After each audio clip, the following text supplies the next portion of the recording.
There was plenty of hype surrounding dual Bronlow medalist Adam Goodes' appearance in round 2 of the NEAFL season, but the UWS Giants were keen to put their name in the spotlight at Tramway Oval. They kept the Swans goalless in the first term while adding 4 of their own to race to an early 30-point lead at quarter time. It continued to be one-way traffic in the second, with Sam Reid adding 2 for the quarter as the Giants extended their lead to 51 points. And Sam Reid will take a bounce and he'll kick another goal for the Giants. Will Hoskin-Elliott added his 3rd for the match to inflict more pain on the Swans before Jack Hiscox gave the Swans a much-needed reply. Hiscox takes a bounce, plenty of speed, outside of the right foot, and he makes no mistake, does Jack Hiscox. Staring down a 79-point deficit at three-quarter time, Goodes showed his class and experience for the Swans in the last quarter. The 4-time All-Australian roved a boundary throw-in and slotted a goal from outside 50 metres and drew cheers from the Swans faithful with his 3rd. Ask the questions, 3 Giants fly, Goodes rows it, runs into an open goal square, bit of pressure comes, but Adam Goodes kicks his 3rd. But it was all too little too late as Hoskin-Elliott finished with 5 goals for the game to see the Giants run away with a 63-point victory.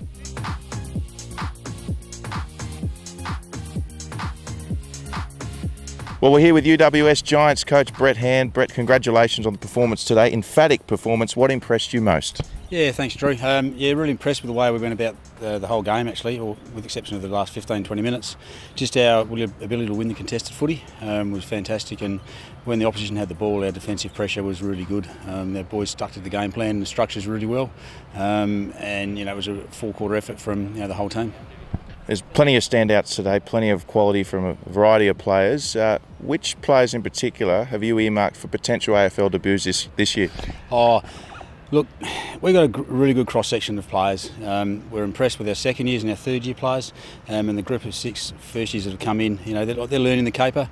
Probably Jack Steele is the one that has got this body, played a couple of good NAB Cup games. Caleb Marchbanks is coming from a long way back with regards to pre-season and injury, but he's shown some really good signs. And Jared Pickett certainly shows you glimpses of how good he's going to be in the future. So, those 3. Paul Ahern is taking a little bit to get used to the speed of the game, but what he does with the ball is really clever. So, we're really impressed with what we're seeing at the moment. In Queensland, the Brisbane Lions were keen to resurrect a fade-out against Southport in round 1 and came out firing against Redland. They kicked 6 goals to 2 in a dominant first quarter to immediately have the Bombers on the back foot. Once Redland settled into the match, they began to have an influence on the scoreboard, but the Lions kept hitting back to lead by 29 at the main break. The game tightened up in the third as the Bombers kept the Lions to just 1 goal and reduced the margin to 17 points heading into the final quarter. They kicked the first goal of the final term, but Brisbane did enough to hold out the young Bombers and record a tough 11-point win.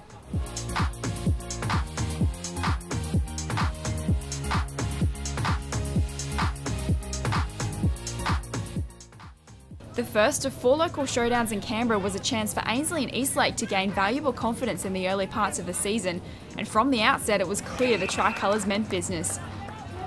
They booted 4 goals before Daniel O'Connell kicked truly to give Eastlake a spark. But Damien Williams found the immediate reply, and Nick Salter's 3rd for the term saw Ainslie head into quarter time with a handy 31-point lead.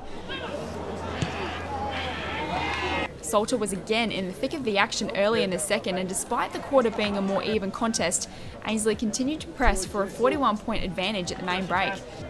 Eastlake did their best to bring themselves back into the contest in the third, but when Salter bagged 2 of the last 3, the result was beyond doubt. Ainslie and their star forwards certainly didn't take their foot off the pedal in the last. Salter bagged 7 for the quarter, finishing with 28 disposals, 12 marks and 14 goals 5 in a best on ground display as the Tricolours rubbed further salt into the wound with a 123-point thrashing.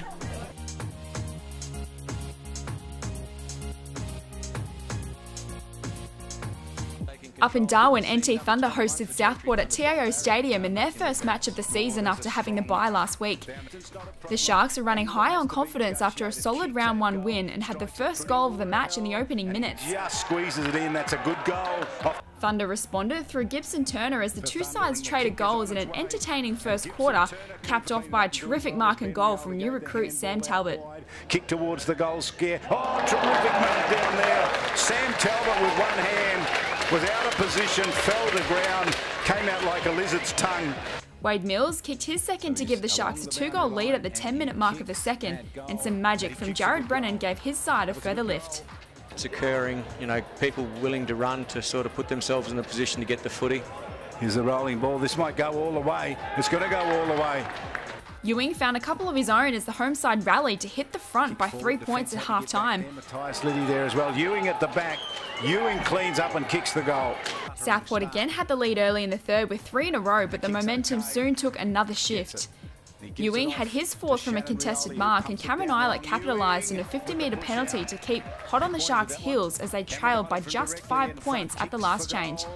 And delivers, as you expect he would do. Thunder drew first blood in the last to hit the front, but Darcy Trask made sure the Sharks weren't going down without a fight. Kick this through for a goal, and he got there. That was Trask. The lead changed again moments later through Ewing before James Holland returned fire from a free kick.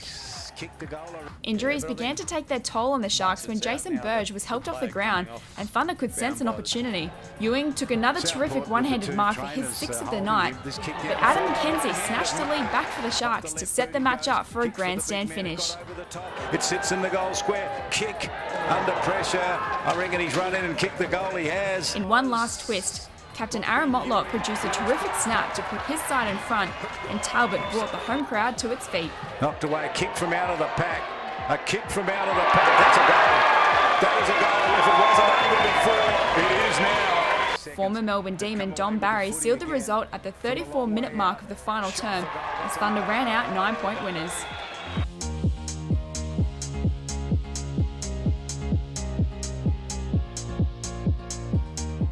On Sunday, Gold Coast travelled to Graham Road to take on Aspley and were quick off the mark with the opening 2 goals. And that is the second goal. But Aspley soon found their groove, and Ryan Holman drew scores level with some individual brilliance halfway through the quarter. Just chimes in nicely. We'll get the Shepherd from Sainsbury. He can run in all the way, and the scores are level. So very well done there. Gold Coast found the next 2 in a row, but Matt Payne's second handed the Hornets the lead nearing quarter time to give them an edge. 50 shoots for goal, and that is a beauty. Charlie Dixon began to have an influence in the second, but the Hornets had all the answers.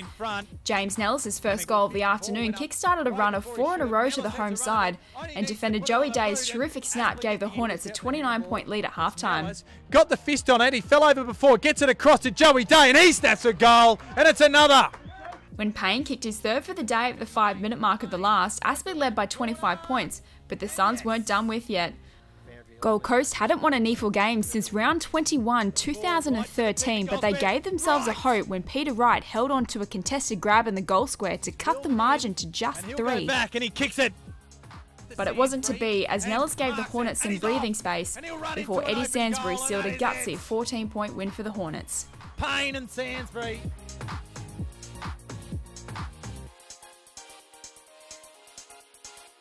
Taking a look at the ladder, and Aspley's percentage keeps them on top ahead of the UWS Giants, with Ainslie the big movers of the round into 3rd position, followed by NT Thunder, Brisbane and Southport in the top 6. Next week we'll play host to a massive round of Anzac Day games with all matches played on Saturday. Brisbane will take on Ainslie, Aspley will host Sydney University, and Gold Coast will tackle Sydney and Mackay. Eastlake face the UWS Giants at home, with Redland and NT Thunder finishing off the round at Tidbold Park. Keep up to date with all the NEAFL news by following us on Facebook, Twitter and Instagram, and don't forget to download our free NEAFL app from the Google Play and Apple stores.